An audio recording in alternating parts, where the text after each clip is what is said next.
So here we have a sequencing sentences activity sheet, and it says read the story. And then down here it says read the sentences below, cut them out, and glue them in the right order. The sentences down here might not match the sentences in the story exactly, but they will have the same meaning. All right, let's start with the story. Don said, "I'm riding my bike today." He rode down the street.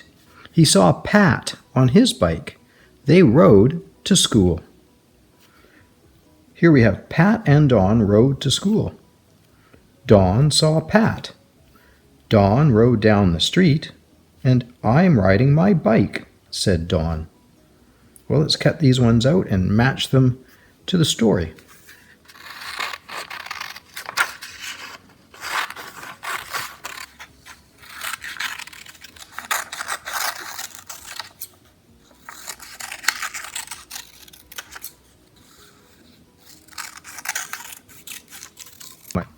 Well, our first sentence in the story says, Don said, "I'm riding my bike today."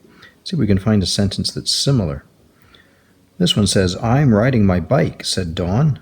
Let's use that one as our first sentence. The next sentence says, "He rode down the street." Here we have one that says, Don rode down the street.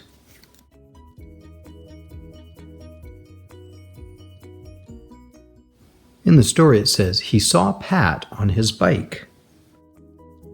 Pat and Don rode to school, or Don saw Pat. Here we go. Don saw Pat. And our last one, Pat and Don rode to school, and they rode to school.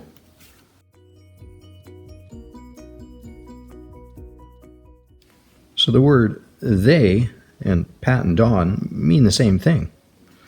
So now we've got our sentences here meaning the same storyline as the one that's up here. Let's read both and just check them. In the story it says, Don said, "I'm riding my bike today." He rode down the street. He saw Pat on his bike. They rode to school. And here we've got, "I'm riding my bike," said Don. Don rode down the street. Don saw Pat. Pat and Don rode to school. And that's sequencing sentences into a story.